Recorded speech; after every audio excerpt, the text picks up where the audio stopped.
Mes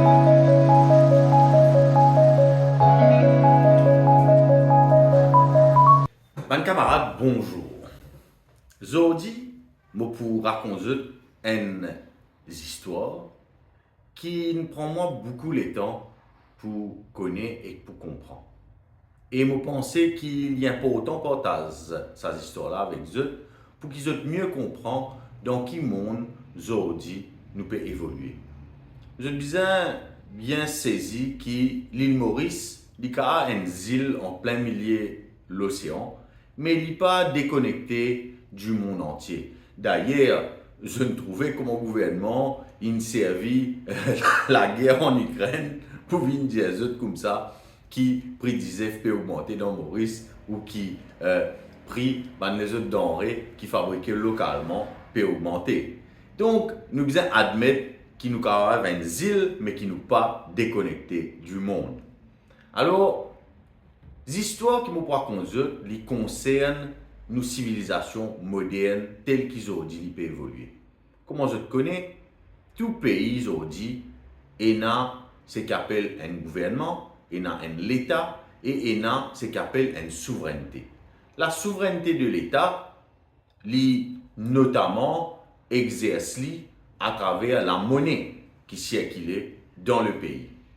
Alors, il est important que nous comprenions aujourd'hui qui fait nous la monnaie, d'une part, peut dévaluer, et d'autre part, comment est-ce qu'il y a un mécanisme finit élaboré pour déterminer la valeur de la monnaie.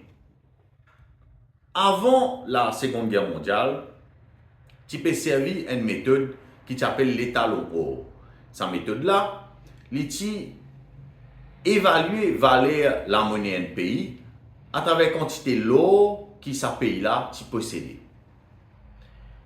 Il arrive la Seconde Guerre mondiale, que allié, la guerre entre les Britanniques, les Français contre les Allemands, qui fait un génocide contre les Juifs notamment, mais toutes les autres minorités, les handicapés, les gens qui sont différents, finissent subir les massacres et les répressions de la part de Hitler et du régime fasciste.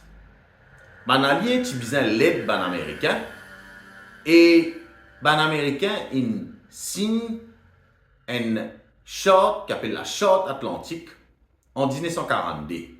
Cette Charte Atlantique-là, il garantit que les alliés n'ont pas pour signer un armistice, ça veut dire n'ont pas pour faire la paix avec l'Allemagne séparément. Une majorité de pays qui sont encore libres à ce moment-là pour signer cette charte-là. Et il y a pourtant qui nous connaît, et quelque chose qui n'est pas écrit dans cette charte-là, c'est que le président Franklin Roosevelt, il met une condition avec Churchill pour signer ce traité-là. Cette condition, c'était qu'après la guerre, pour bien la décolonisation. Ça, il concerne nous directement. Il concerne nous directement et il concerne tout le pays de l'hémisphère sud. Parce que ma décision qu'il peut prendre après la Seconde Guerre mondiale pour permettre la décolonisation, il y a une décision qui peut hypothèquer nous l'avenir et qui peut finalement faire nous des morts bien avant la ligne de départ dans les courses qui nous pas pour gagner parce que nous démarrons avec un handicap. Alors d'abord, nous revenons à ce qui est arrivé en 1942. Comme on me dit, la condition que le président Franklin Roosevelt y mettait, c'est qu'il besoin une décolonisation après la Seconde Guerre mondiale. Comment je trouvais le traité là, peine à écrire ça. Mais seulement dans la biographie de Franklin Roosevelt, nous sommes capables de trouver cet élément-là qui explique ce bonne raison. Ce bonne raison bien simple, c'est qu'à cette époque-là dans le monde, l'usine du monde, c'était les États-Unis. Vous êtes même qui fait jean, aujourd'hui nous tous mettre jean, c'est un Américain qui invente ça et qui peut fabriquer à l'époque. Tu peux fabriquer médecine, tu peux fabriquer cigarettes, tu peux fabriquer un automobile, notamment Ford, qui tout le monde connaît, il exporte sur l'auto partout dans le monde à partir de l'après-Seconde Guerre mondiale. Qui fait les parties avant, parce que tout simplement le monde est divisé avant la Seconde Guerre mondiale, parmi l'Empire, l'Empire britannique, l'Empire français, et son colonie, belge, aussi germain, allemand, qui tient colonie, notamment à côté de nous-mêmes là en Tanzanie, allemand, qui présent en tant que colonisateur entre la Première Guerre mondiale et la Seconde Guerre mondiale. Donc, les Américains pas capable de vendre des produits à travers le monde parce que, bien sûr, les pays colonisateurs, tu peux limiter l'accès au territoire dont je la main mise, je ne peux pas permettre l'accès de produits étrangers pour favoriser les produits qu'ils eux-mêmes fabriqués, que ce soit la France, l'Angleterre ou bien l'Allemagne. C'est dans ce contexte-là qui, dans l'après-Seconde Guerre mondiale, il y a un traité qui s'appelle GATT, General Agreement on Trade and Tariffs. Ce traité-là, il pour garantir the free movement of goods. Ça veut dire que les biens et les services sont capables de circuler dans le monde. Bien sûr, en contrepartie, les pays qui peuvent accueillir ces produits-là dans autres territoires, encaissent un excise duty, une taxe douanière qui permet de tirer un bénéfice du fait qu'ils peuvent autoriser ces produits étrangers-là rentrer aux autres territoires. Alors, ça traité du GATT-là, il pouvait plus tard dans les années 90, l'OMC, l'Organisation mondiale du commerce. Ça, c'est le premier élément qui nous est connu par rapport à la configuration du monde moderne. Parce qu'ils ont dit, ils viennent tellement banal, je tout commande un article en ligne, je recevoir par la poste, je suis bien content, ça même free movement of goods là ça. Mais par contre, par point free movement of person, 10 moun à partir de la Seconde Guerre mondiale, entre la Seconde Guerre mondiale pour venir jusqu'aux années 70, les frontières du monde pour fermer. Les pays du Sud, les habitants de pays du Sud, pas pour capable de sortir comment je envie aller dans le pays du Nord. Et les pays du Nord, par contre, je suis capable allègrement continuer à investir, à profiter de mes ressources de les pays du Sud. À ce là, il y a un deuxième élément avant qu'il me retourne le commerce, parce qu'il pour nous faire commerce, qui nous besoin nous casse. Donc là, il y a un deuxième élément qui nous besoin bien considérer, c'est le traité de Bretton Woods. Ce traité-là, il pouvait sans la manière qui nous évaluait la monnaie NPI. Avant, la monnaie NPI, il était évaluée en fonction de la quantité d'eau ce pays-là possédait. Alors, quand il a une dynamique de décolonisation, les pays du Nord, la France, l'Angleterre, même les États-Unis, je suis conscient qu'ici, garde ce qui s'appelle à ce moment-là l'étalon or, c'est-à-dire qui peut évaluer la richesse d'un pays par rapport à qui quantité l'eau il possédait, mais un pays comme Madagascar, sur la monnaie, tu peux plisser qui le franc français. Pour la bonne et simple raison qu'il dans le sous-sol malgache, il y a énormément d'eau. Il y a pareil pour l'Afrique du Sud. L'Afrique du Sud, il y a diamant, il y a l'eau là-bas. Mais si jamais nous gardons l'étalon haut, le RAN, il y a à peu près à 10 roupies, je crois. Le RAN, pas à ce prix-là, il est beaucoup plus fort.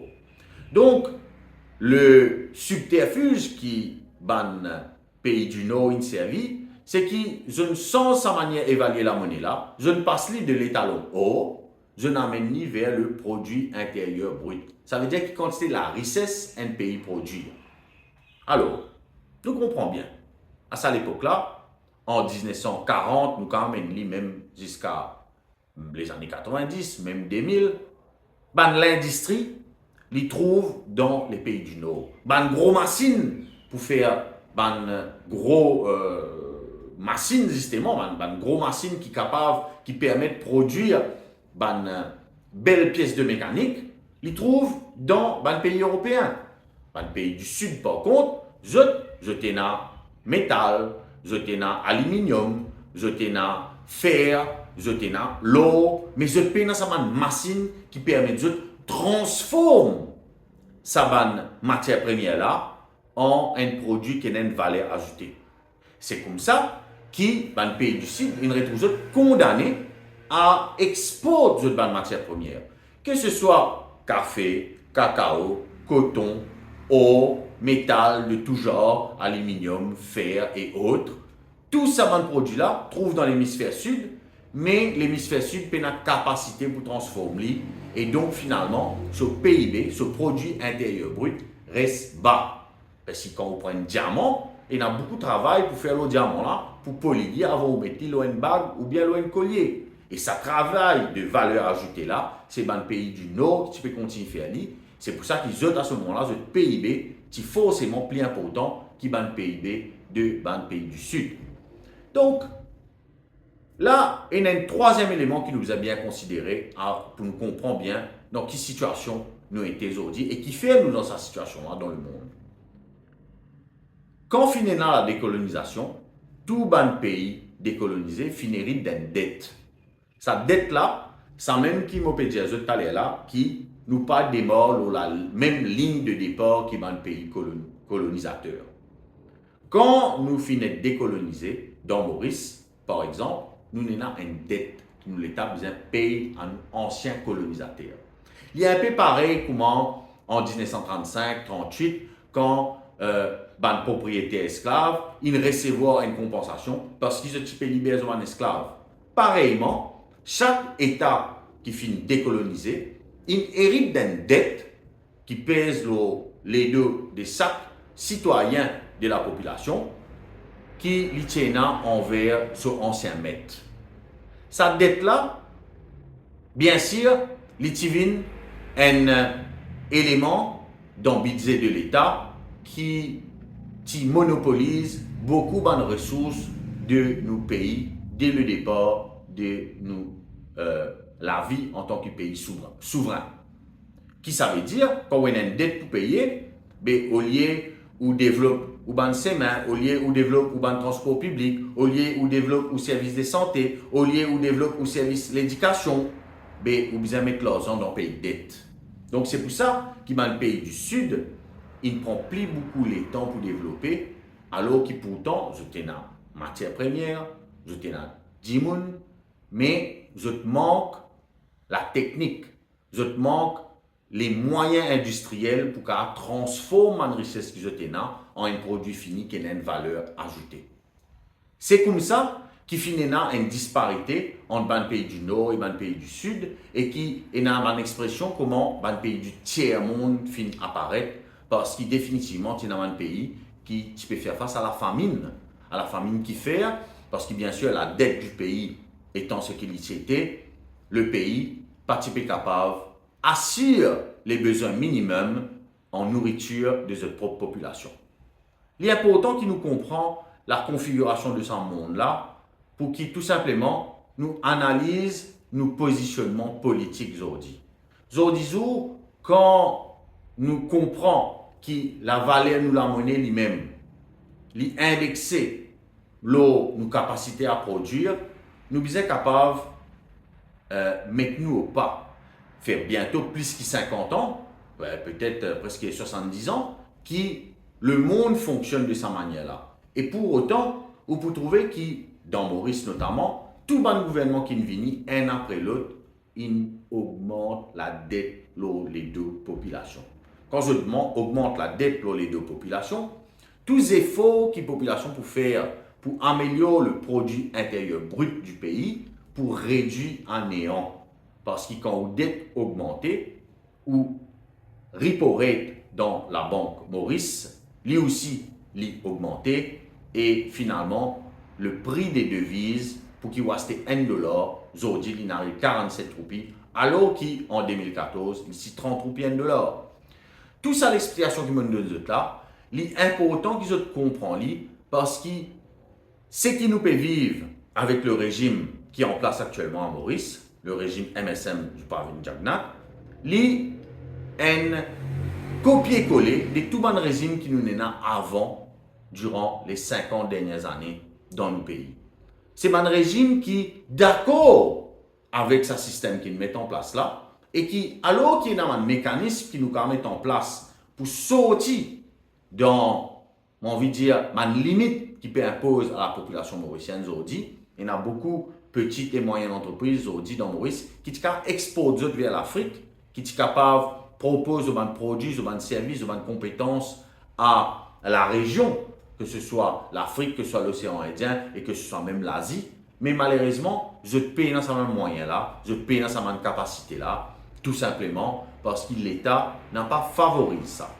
L'État n'a pas favorisé, ce qui fait parce qu'ils ont dit le pouvoir qui est en place, l'infini est dans ce deal avec un grand capitaliste qui est dans nos pays.